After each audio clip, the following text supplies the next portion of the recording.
13 सालों से कोमा में रह रहे गाजियाबाद निवासी हरीश राणा की दर्दनाक कहानी का आखिरकार अंत हो गया। इच्छा मृत्यु पाने वाले हरीश राणा का अंतिम संस्कार बुधवार को दिल्ली के ग्रीन पार्क में किया गया। असहनीय दर्द सहते हुए 13 साल बाद हरीश राणा का मंगलवार को दिल्ली के एम्स में निधन हो गया। हरीश राणा की कहानी दर्द और संघर्ष की ऐसी दास्तां है जिसमें पिता अशोक राणा का त्याग, मां निर्मला देवी की प्रार्थना और बेटे की मौन पीड़ा एक साथ दिखाई देती है। ये केवल बीमारी नहीं बल्कि वो जिद की भी कहानी है जिसमें परिवार ने आखिर तक उम्मीद नहीं छोड़ी। तो वहीं हरीश राणा की मां की यादें अब उनका दिल चीर रही हैं। हरीश राणा की मां निर्मला देवी ने बेटे के हालात को लेकर बताया कि वह लंबे समय से बेसुध था और अपनी पीड़ा भी व्यक्त नहीं कर पाता था। एक मां के लिए सबसे बड़ा दुख और क्या हो सकता है कि उसका बच्चा अपनी तकलीफ तक ना बता सके। उन्होंने बताया कि वह रोज सुबह शाम उसकी मालिश करती थी, उसे घर से सारी बातें सुनाती थी। आज क्या हुआ, कौन आया, क्या क्या हुआ, कई बार घंटों तक इंतजार करती रहती कि वह एक बार पलक झपका दे ताकि मुझे लगे कि उसने मेरी बातें सुन ली हैं। उन्होंने कहा कि बेटे की छोटी छोटी हरकतें ही उनके लिए सुकून का सहारा थी। इससे पहले निर्मला देवी ने बेटे हरीश को लेकर कहा था कि हरीश बचपन में बहुत शरारती था, मैं उसे डांटती तो किसी कोने में जाकर छिप जाता था, थोड़ी देर बाद आकर चुपचाप मेरे गले लग जाता था, मेरे चेहरे को सहलाने लगता। पहले बच्चा था इसलिए घर में सबसे ज्यादा लाड प्यार उसी को मिला।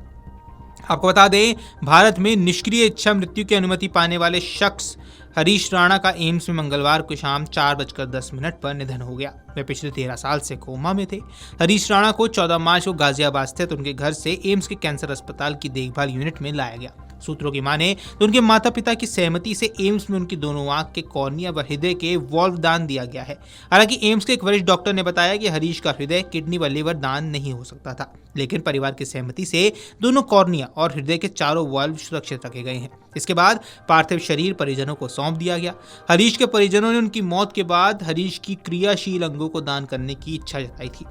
जुलाई 2010 में हरीश ने चंडीगढ़ यूनिवर्सिटी में सिविल इंजीनियरिंग में दाखिला लिया था। 2013 में वे अंतिम वर्ष के छात्र थे। इसी दौरान अगस्त 2013 में रक्षाबंधन वाले दिन बहन से मोबाइल फोन पर बात करते हुए पीजी की 4थी मंजिल से गिर गए थे। गंभीर रूप से घायल हरीश को तुरंत पीजीआई चंडीगढ़ में भर्ती कराया गया। बाद में दिसंबर 2013 को उसे दिल्ली के एलएनजेपी अस्पताल में भर्ती कराया गया, जहां डॉक्टरों ने बताया कि वे क्वाड्रिप्लेजिया से ग्रसित है। इस स्थिति में उसके हाथ पैर पूरी तरह निष्क्रिय हो गए और वह जीवन भर बिस्तर पर रहने को मजबूर हो गया। हरीश के असहनीय दर्द और शारीरिक अक्षमता के कारण माता पिता ने दिल्ली हाईकोर्ट में इच्छा मृत्यु की अपील की, जिसे 8 जुलाई 2025 को हाईकोर्ट ने खारिज किया, जिसके बाद परिवार ने सुप्रीम कोर्ट में याचिका दायर की। करीब 8 महीने के बाद 11 मार्च 2026 को सुप्रीम कोर्ट ने हरीश को इच्छा मृत्यु की अनुमति दी। Video desk amarujala.com। अगर आप ये वीडियो YouTube पर देख रहे हैं तो हमारे चैनल को सब्सक्राइब कर बेल आइकन दबाएं और Facebook पर देख रहे हैं तो हमारे पेज को लाइक करें।